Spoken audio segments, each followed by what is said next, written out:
Outer Orange. Smell that? It's the sweet, sweet smell of results. Welcome back, y'all. It's been a second since we've had some results. We've definitely got a lot to talk about because for the first time ever, we have Tri-regulation as a format for Springfest. So let's go ahead and talk about it. By Tri-regulation, I meant English having Tri-regulation for the first time ever. So it's just Tri-format. Basically, the way this works is that each person is playing a different format, and it's really cool. Now, people might be like, whoa, there's Malphas in here. That's crazy. It is a little wild, I'm not gonna lie. I don't know how many people were at this event. Actually, I don't know much about this event. People have been pretty quiet. There's been a couple people here and there that's been like, hey, here's the first place team. Hey, here's the second place team. But for the most part, I didn't hear much about this event, but it happened, and here are the results. So we're working what we got. But anyway, so we had Malphas in V. So basically it's VDP is the order that we have here. So we have Malphas in V, which is a little surprising because most people would expect Gurgit to be like the first place, the top dog, which the deck is good, but I don't really know what happened here. I will say Malphas kind of slows down the deck and could just deck Gurgit out. It is possible to out grind the numbers with interceptors. You can do it if you just have like a full board of interceptors. Makes it a little easier to guard. I will say it's tough because Gurgit has so many attacks, but you can do it. It's possible. But also it is Tri-reg. There's two other people also competing, so it's very possible anything could have happened out of the three. Anyway, we do have Mushi King for D, which is interesting. I've actually been talking about how much Mushi King scares me because it's a rush deck. The deck is very abusive in rushing, and rushing against a player against stride decks and Prism is actually pretty scary. If you're getting rushed down pretty early, you can't guard, and then once they start whipping out the triple drive and they're on grade 3, it gets very scary. So this deck is interesting. I would say it's bricky because we have the 50 card ruling and they don't draw a card for going second at all. So it's kind of like, it's a little bricky, but it's still impactful. Next we have Shiranui. Now Shiranui does have the crest now. I don't remember if the crest is legal for this event or not. I'll take a look at these deck lists here in a second. If it is, crest with Shiranui is pretty insane. It makes the deck even more stronger than it already was. The deck was already strong, and now we have this crest ability on top of that to make it stronger. So it's definitely, I guess, like one of the more upgraded decks out of since we've gotten out of Worlds. Basically, going to the next one, we have Gurgit first for second place, and then we have Magnolia second. Magnolia is very interesting too, and then we have Highlander in third. Now Magnolia, just to run it back a little bit, Magnolia is insanely powerful into Shiranui. It has Impics alive, and it can kind of just aggressively win the game once it gets to mask. I will say I think Stoicheia decks as a total right now did bump down in consistency a little bit with the 50 card ruling. They're not bad, they're just lower in consistency because it's a little harder to hit, especially if you're going for the Ranker Chain ride line. It's just a little easier to whiff now. Not that the decks are bad, it's just that they got a little bit less consistent since we went up to the 50 cap, but we don't have energy to keep in mind. And last but not least, we have the Highlander deck, which is Reindeer. Now Reindeer got stronger because now Reindeer has a pseudo Griffin. I've talked about it in the past. I'm gonna bring it up again. I talked about in my videos of what to buy for this, and I was talking about how impactful this card's gonna be. There's a grade 2 and a grade 1 that you can run that both have the same first effect, secondary effect. There's the Yana cards, but the first effect is generic. Basically, you can place it off of Citron or Pumo and just tell your opponent to bounce a front or rear guard back to hand. You choose the cards, so they just bounce whatever, and you can stop combos this way. So a good example off the top of my head is combos like Steam Maiden. You can stop other combos too, but basically you can stop Skull Dragons this way, as long as they don't have the resist in the back. As long as they don't have the grade 1 and from Stoicheia in the back that she stops stuff like that, but just keep it, you can basically stop it until it loops this way, which is also just something interesting to kind of keep in mind for the future. But second place, third place we had Thalvis, and we had Leonor, and then we had Nightrose. Now Thalvis is still pretty strong. It's not like a bad pick. I think it's just weaker of the decks that are in V right now, but it's still strong. It is going to come back with the new cards that are coming out for V Premium. I think Thalvis is going to actually go up a couple bars just because it has access to like a defense option that actually stops the Gurgit's early game, which I think will be impactful with how we're going to be going into the next format. But we'll have to see. I just think having access to that card earlier than every other clan is definitely going to bump it up again. But I don't know consistency wise if it breaks how the deck functions itself. We'll have to see. Leonor is still a good deck, obviously, so we're going to see results. And Grand Blue is still Grand Blue, so we're going to see results on that. We've seen Grand Blue for a while. It hasn't changed too much.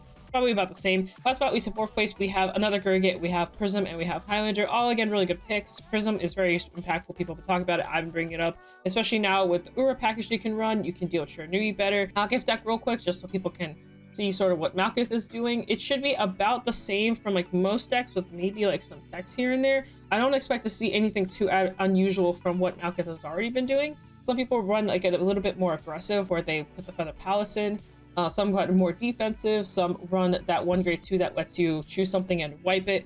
wipe it, but yeah, this and then obviously the Mito. So this one's just, it's a pretty standard list. There's nothing unusual here. If you've played Malphas or seen Malphas list, this is a very standard list. This is my favorite card in this deck, I swear. This card has a guard restrict on it. It's very hard to play around this. Now again, if you're playing Gurgit, you can actually play around the guard restrict. So that's another reason why, like, I'm surprised someone was brave enough to take this deck, because into Gurgit should be able to win unless, like I said, they like super low roll and like this deck high rolls. Like if this deck high rolls, there's a chance because you can put double guard restrict down, keep in mind. But this is still a 3 attack deck, and yes, there's also this card that also gives guard restrict, but you have like basically 1 turn to kind of make this go off, and then you'll have to reset it up again. It can be a little troublesome to reset it up. Not that I'm saying you can't, I'm aware they rewrite, but it's like harder to set up if you want to keep spamming it, type of thing. Also, they're running this as a 1-0, so this definitely isn't like their instant go-to. It's like their final finisher, like you die here and you have triple guard restrict active, type of thing. Basically guard restrict per column. You have a grade 2 on one side with the guard restrict. Back row will have the Lameo, the Lameo boosting for guard restrict, and then you'll have this as like the final guard restrict. Right, so just go aggro as hell, right, and finish it off. But this deck also isn't running as many crit triggers. They're running more draws. Some go like more aggro, go like 1-3 or something like that. It's possible. Some go like more draws, even some will up the draws just because this deck does brick. But this is basically Malphas. You go back and forth, go intercept 2, you go protect 2 in this deck, and you just go crazy. Like I said, it's good. It just has some tough matchups, I feel like, and it's also still a 3 attack deck, which can kind of hurt it in some cases. You have the guard restricts and all the pressure and the numbers, but you don't have that 4th attack to kind of finish it off. But here's Mushi King. I didn't expect it to be any different than what it looks like. It's just up to 50 cards now, so if you're just into 50 card Mushi King deck, here it is. Basically just the same amount of aggro, but they're just running more, they're just basically running more pieces to kind of help it, and they also put in the cat to kind of help out with that. This looks like it is not with the crest, so the crest probably was not out yet. So this is just regular Shiranui. Now keep in mind, going into Houston, the crest is gonna be legal. This deck's pretty obnoxious to deal with, and you know, with everything it can do, and now it has the restanders and even more, it's gonna get even crazier. This deck got more insane with the new stuff coming out, so I would be very surprised if we don't see any results in premium for for Houston coming up. This is just the Ezel package. They're running the 8 countercharger for Holwell, Citron, Orbiduck package. So pretty normal stuff here. We got the Ezel, we got the grade 2. I never was a fan of this card. Everyone else is. I'm one of the few people that's not. It is a 9th countercharging fronts over crits, which is also interesting. Something some people choose to go crits. Either way is fine. I think the deck will perform. Literally copied World's Winner. That's funny. So it's just the World's Winners deck, which is valid. The World's Winners deck is really good. I think the only card I don't like is literally this one card. Everything else makes sense to me. Like everything else, I'm like, yeah, that's fine. This card could literally be anything else, and I think it'd be fine. Like it could even be a 3rd copy of this, and it would just be this. I think it'd be better because you really want to show your fine Gurgit, but that's just me. But also, some people just run this because, like I said, the countercharge is important. You do want to countercharge. You want to constantly have open counterblast. You don't want to mess with it. You don't want to go to late game with no counterblast. You don't want to run out of countercharge either. So I get it. So here's this Prism list. Pretty standard stuff. I expect this to be basically what I'm looking at. This is actually exactly what I expect the list to look like. This is basically what people are aiming towards when they're building these decks. 3 of this, 3 of this. You have the standard of the Prism cards right here, the Mouse, the Valsh. Blue OT or red OT, either one works, to be honest. The 2-2 split makes sense to me. Running fronts just to optimize on the number advantage, and then we're running the heals, and then we're running this order that, you know, buffs up the board. We're running the Sweet X to basically get a card to the board. You can also use this to bounce cards back with Prism, which is very nice. So, you know, her ability only really bounces like a couple things, but you can expand with Sweet X and kind of get an extra thing to the board. Also very good card, so I like that. The Transfer, I like the Transfer personally, just because it helps to kind of have more shield, especially since you do have the soul to work with. It's a little weird sometimes. Sometimes you can't proc it just because you'll have this in hand. It does happen. You're like, oh, that's a little awkward. Sometimes you can be put in a little awkward situation, but for the most part, you should be able to proc it if you need it. And this 25k shield does come up. It's very convenient. Same with this 25k shield. This 25k shield definitely comes up. It's very convenient. I really like this counter trigger right now. It's very good stuff. And then obviously the sync. So very standard list. I think this is probably the best version. Like if you truly don't know what to play for Prism, I think this is a very good list to just go off of. All right, so here's Highlander. Let's see if they're running the new girls. They are running the new girls. They're running Stegra too. Stegra is also an interesting choice as well, just for the draw. And if you're running orders, you can do that. So they are running new girls. Those are the 2 new girls that I was talking about, the ones that are basically suited now Griffins, and they are in here. And by the way, some people just even out of like shock, people just might not expect these. So that's also really nice. But yeah, they're running the Puma to kind of help extend with that grade 1 and 2. Everything else is pretty standard. They are running this, which is interesting, and they're not running Rena. Oh, they are running Rena as well. So they just cut back on one of these basically. And then they're running the sync. Yeah, this is honestly a pretty standard list, with the exception of the new cards. But overall, I think this is pretty much what to aim for when you're building Highlander currently. Now, I will say I don't know what's going on in Premium in terms of how obnoxious Shiranui is with Preston Mind in this, but I think the format that they were playing in for California, this list is like pretty spot on. It's actually extremely close to what I've been testing, honestly. It's like almost exact, because I also took out that Grade 4 that I really like to run, the one that nobody runs. I took her out too, just to have more room for these cards. And everything else, like I kid you not, I think this is like to the T, like this is like to the T what I'm running. The only difference is the triggers. Like I think I'm not running this, and I'm literally just running this instead. Like I think that's literally the only difference, because I also run the red OT as well. Our strides might be a little different, but that doesn't really matter, because for the most part you'll be in on this. It's really rare when you go into the other strides. Like it's like super like niche situations where you go into the other ones. So overall, everything else makes sense. So yeah, this is a pretty good Highlander list to start off with. I will say once Shiranui drops, I don't know if that'll change. But overall, I like this variant. I think Highlander is actually extremely impactful right now. I think this is a very strong deck, especially with the Nogrifins now in the deck too. Let's see what's going on in regular D. So here we have, now this one's a little interesting. I was a little surprised when I saw this too. I only saw like someone tweet about what first place was for Ds. There's this Prism, Ballista, and Minerva. None of the decks that people would expect to see at this stage, especially we have Prism and stuff like that. Now I did look at this list. It had a lot of like it was good. It had a little bit of consistency engine to find the gems faster, but it was running like a lot of grade 3s as well, which I thought was a little scary. But overall, I did like the list. Obviously, there is still restriction on Ballista, so something to keep in mind. Now, Prism is interesting to see. I don't know what happened here. Now, the Prism does kind of like annoy decks like Youthberg, which is interesting. But otherwise, I don't know like what your opponent could be scared of. I guess Prism can be a little scared of this deck because they can run out of Soul. They have to like really fuel into the crits into Soul engine if they want to just not run out of Soul. But I don't know, it's weird. You can also deck yourself out, which can be scary. And actually, Ballista in the past was able to deck out into Prism too.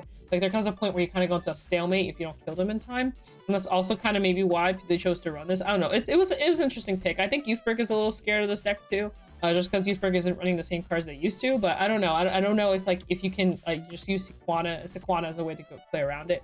Minerva is still a good deck. It's been a good deck, so it has never been like a bad choice. It still has a really good going second right up too. We do have choice to choose go first or second now, so that's also something to keep in mind. And then anyway, so going through, we have the Prism, plus the Minerva, and then we have Orphis, still a good choice. I think it's a little bricky now. Youthberg, and we have the Prism, and then we have Jejuled, which I think is still really strong. I think this deck's like insane. As long as you see Shiranui, I think this deck's like very lethal. And then we have Zorga, Youthberg, and then fourth place we have Leonore and Youthberg and Charmout. Charmout's also really impactful, very strong deck as well. My camera is in the way, just so y'all can see. There's the code. But yeah, so basically, honestly, every deck on here is good. I'd say Prism's a little out there. Ballista's honestly never been a bad choice. It's just a little bricky now because it lost like that super draw engine it had, and then I think Orphis is a little bricky, but everything else makes sense to me. I think this got a little bricky too, so it's interesting to see this also up here as well. Sorry, Zorga. I love you, Zorga, but you're a little hard. You're a little hard to play right now. But overall, I think this is like, I still think this deck's insane. Like, I swear, if it doesn't see Shiranui, which there is no Shiranui here either. Which now that I think about it, maybe they don't have Shiranui yet. They probably don't have Shiranui yet. Now that I think about it, like, of course not gonna see Shiranui if it's not there. If it's not there, they're not gonna see it. Overall, I think this deck's still like one of the strongest decks out of this current format that they're in. Like, if Shiranui is not included, this deck is like insane. Youthberg is also really impactful. I think people really sleep on Youthberg. Like, I get the whole like, oh, like they need to like hit their stuff and they only have like that one turn. But you'd be surprised. Sometimes you just sit there and like you don't check triggers, you just die this deck. Like there's just nothing you can do. And it gets very lethal. The numbers are pretty obnoxious. Charmout's also really obnoxious. There's a very strong deck. But this is what the Prism deck looks like for anyone that's interested. I'm not gonna go too heavily on it. It does run the new card. This card's like pretty good. One of the dragons that every planet got. I still love these dragons. I think they're so good. And they work with grade 4 decks really well, and that's basically what this is here. You can still try to get power, great shield, and you get to draw off your stride. And then just overall, just regular Prism stuff. They're running the 4-bit to kind of add the consistency, which I like the 4-bit in here because you can get access to this really fast, and then dragon as well to keep yourself healthy and also gain a lot of power. But yeah, overall really good. I also think this card's nuts, and this card's also really good. So just good stuff in a card. I think they're not running that one card. It's a Soap Blast. Your opponent checks the top card, and they put top. I can't remember. It's just top card gets in prison. They're not running that. They're running this instead. We'll take a look at that Ballista deck real quick since it is a little bit out there. To see Ballista at this point. Not that saying the deck's bad, it's just a little bit more rare to see nowadays. So like I said, they're running kind of like the consistency engine of trying to find the gems as fast as possible, because Ballista just bricks if she doesn't find these gems. So they're running like a big like I'm gonna find these gems no matter what happens type of approach, which I like. I like that approach. I think it's smart. And also they're running the Transfere here, and then just the Ophelia. Everything else is pretty standard. This was a little strange for me to see. Just I guess they want to counter charge just to make sure they keep their stuff healthy since they are counterblasting a little bit heavier with this card. But otherwise, it was a little odd for me to see this card just because you do use the gem a turn, but she can be a little weird because you want to restand and you lose the restand if you like put her into soul, right? So it's odd. So you have to like stay on boost and then you boost on her second swing type of thing. But ideally, you'll usually have this and like this on the board. If you're breaking or if you're starting to see like weird cards, that's when this card kind of helps with that kind of stuff because that top 5 is like kind of hurtful now. You're not always gonna see what you want. And then this one, when she's discarded, you can search for a gem and add to hand, which is very, very nice. I like this card a lot. I was running this actually in the deck out loop deck in premium for a bit. And I was always a fan of Trixie. I always thought Trixie was good. And now, especially since we have to cut back on something like we had to cut back on this or the Vouch, you know, this is a good replacement spot as well. We are also running extra ballistas, which was interesting to me to see that they're running extra ballistas here. You can, I guess, kind of go back and forth between either one if you want, but it was a little odd or a little interesting to see these as like the backbone. So anyway, overall, really, it's Ballista. Ballista's still good. This one Minerva's looking like it's just Minerva the deck. Honestly, there's nothing too unusual here from what I'm seeing. The only thing that they added this card, but everything else is just Genesis cards and Cycler cards. Combo's very explosive, but its hand gets kind of rough. It's also pretty consistent. I noticed how the deck actually is consistent. It has a little bit of a hand issue, but otherwise it's really good. Basically, you're running all the CRs cards here, and then they're running the Ura just to kind of help with finding assuming the sink and the chalice here. You kind of need it. I need the sink. I don't feel like you need it in this format as much because Lure doesn't exist yet, but you know, you do need it. But otherwise, I see everything else as being like a standard. They're also running this card to kind of help with the engine. But otherwise, it is overall a pretty standard list. So overall, pretty good. So here we have London. This is tri format, and yes, we are here now. We're seeing the Shiranui and the Luards. Here they are. They're here now. So yeah, this makes a lot more sense. So here we have first place. We have Rose for B. We have D for Shiranui. Very, very strong. And we have Katrina. Katrina's still really good deck. Like I still think that deck's like obnoxious. Like there's a reason why it did well in good. It did pretty good in Worlds, and it's still gonna be showing results. This deck's ridiculous. Like I don't know how Genesis deals with it, but I know as a player that plays other decks, this is like a really hard deck to play around. Shiranui now starting to come through. We're starting to see Shiranui list. Here we have Gurugit in second, and then we have Zorga, and we have Minerva. Minerva still is pretty impactful. Seeing the Vanquisher in third here, I'm kind of wondering if they run the Armor Break as a pack, and then they just run everything else, because Vanquisher can kill Gurugit if you go for the if you go for the Armor Break attack. Actually, it's pretty strong. And then we have Shiranui again, and then we have Chaos Breaker, and then we have Nightrose again, Vanguard, and the other Shiranui. This is probably the Crush Shiranui now in fourth. So we're gonna quickly take a look at this list right here. This is the Vanquisher list. They're not running the Armor Break; they're just running regular. Yeah, this is just regular Vanquisher, which is also good, by the way. Vanquisher is still a good deck, so it's always been a good deck. It's just, you know, there's other Excel decks that are slightly stronger. Here's Shiranui. They are running the Shidoji effect. They are really going heavy for the restander. Holy crap! And they're running this too. I think this deck said I'm not worrying about the Grade 2 game because this is really heavy on the 3s here. It's heavier than I think most decks run. Then they have the restanders. They have the Soul Charge guy. I hate his art because of the flip, but everything else is good. Yeah, and then they're going for obviously the search here, which is very impactful. We got the on hits, got the stealth searcher as well, and then we have just basically everything else is regular stuff. Overall, really good. I mean, this is interesting that they're running a heavy amount of these, but they're also not running the other guy, and they're not running the one that says restand to draw. If you're on GP2, they're still just running this and this. What's nice about this card is that it doesn't need any special effects to restand. So if your opponent tries to deny you, like if you're playing against a Prism, this card's better. The downside is, like, you know, it's another brick in your hand, but everything else is like an upside. They're also opting to only run 2 of these, which is interesting. I don't think you need to worry about the Grade 3 in your hand as much, but it's still just nice to have. Because here's Zorga. It should be pretty standard, just more orders and just more room for good stuff, which is basically what they're running. They're running the Pywader at 4 now, the Bull at 3, and then you have the Mythiarch. Actually, it's very standard. This is a very standard list. The Keel is back at 2 copies, and then yeah, we have the Persona, the Mask, and yeah, honestly, I don't have much to say. This is a very standard list. This is like the cookie cutter of what you could do with Zorga. Just keep it simple. So I like it. It's simple and to the point. Does exactly what you want to do, and you just have to hope you see your pieces to kill. Look at Nightrose as well, just because I'm curious. This is the first place list. I value first place lists in Springfest usually pretty heavily. I like this list. This is basically, yeah, this is like a pretty go-to list. This at 3 is a little risky, but I understand. There's only so much space.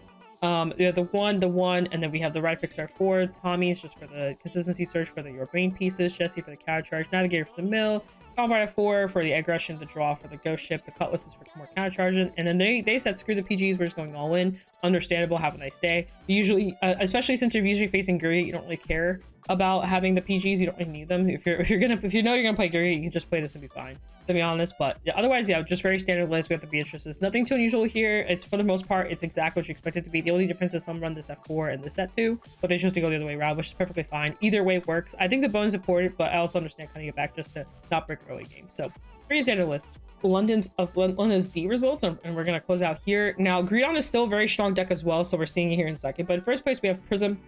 We have Shiranui, Luard, understandable. This, I think, is the team to pick for Springfest right now. If you just truly, if you don't care about getting counterpicked at all and you just want to play the best of the best and you don't want to think too hard, this is probably the most optimal list you probably, most optimal. The only thing that could probably slot out is Luard can become Youthberg, or Luard can become something else. But I think for the most part, this is definitely the deck. I am surprised someone was ballsy enough to take Greedon, because Greedon just straight loses to Shiranui in some cases. It's very scary if you put yourself to 6. So you definitely want to be wary of that. But if you're just not seeing it, then you don't care, type of thing. And then second place here, we have the Greedon, Shiranui, and Youthberg. Also very strong picks here. Third place, we have, again, Prism, Luard, and Shiranui. Again, like, you just can't go wrong with this kind of team.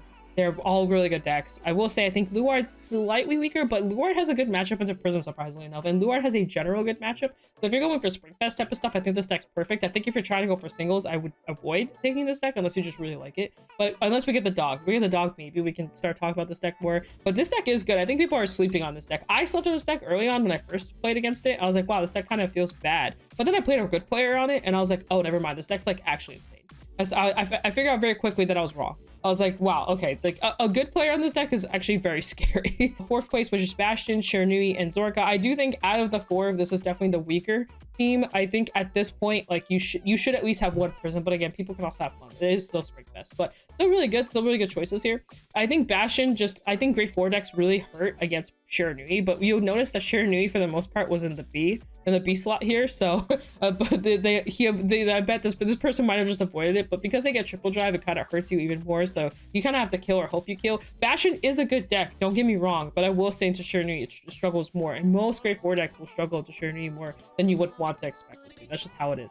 But overall, really good stuff here. Yeah, other than that, guys, I don't have anything else. This has been it. Peace out, guys. I hope you guys enjoyed the results. If you guys have shop OuterOrange, if you need any goodies, BSF has officially started, so if you need some stuff, do not forget to go there to get anything that you may need. And that, guys, I'm gonna go now, so peace out. That's been Anya. See you guys in a future video. Bye!